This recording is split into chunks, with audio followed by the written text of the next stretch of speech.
So we applied for our emergency stay order yesterday.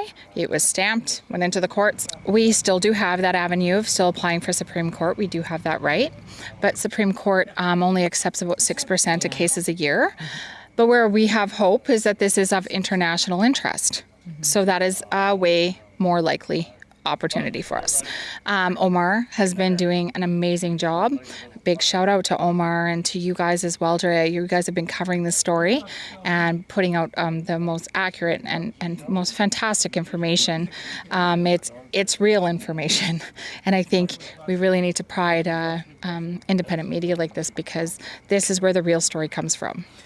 Well, and the story is such an important story on so many levels, so it is important to get that message out. But let's talk about the miracle that the birds are still alive. I was saying that is a miracle in itself, because the CFIA is trying.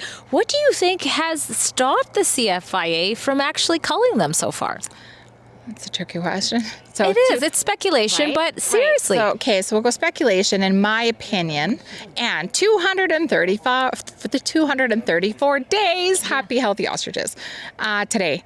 But in my speculation, in my opinion, it's that I don't think the Canadian Food Inspection Agency has ever been challenged to create a change within their policy to adapt to the evolving situations of the years that have been put in.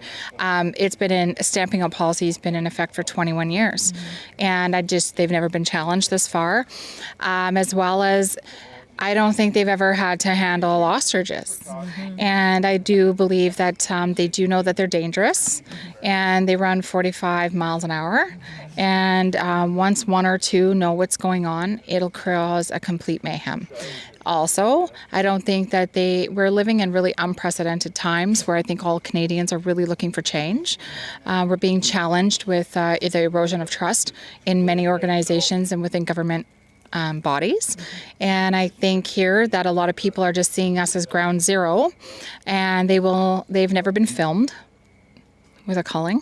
And there's a lot of people that are willing just to stand back and let them do what they ought to do, but we're going to film it because the world is watching.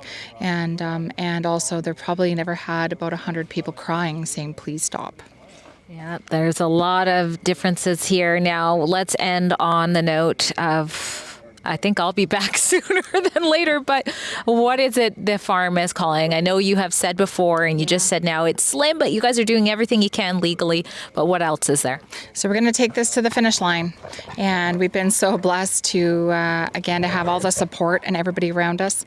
We're going to take this to the finish line, and what that means is with peace, integrity, truth. It's a farm. There's dogs. Yeah, dogs everywhere. We're going to do this with peace, integrity, trust, honesty, and we're going to try and do this all through the legal channels and the appropriate channels. There's no violence, no hate. We have to create change as Canadians, how Canadians would do it, and Canadians come together. Our voices matter, and we're asking you to come stand with us. It means not go and go in their way. There has been a lot of people saying that we've been inciting violence, and this is just not true. No, we've covered that so much. Okay. You guys are saying the opposite. When we just ask you to come and stand with us here. This is about our agricultural sector as a whole, and we have the opportunity here to create change, really big change that will have a ripple effect for your children, our children, their children, and protect our agricultural sector, all the farmers that have dedicated their lives to providing nutritional food for all of us for generations to come.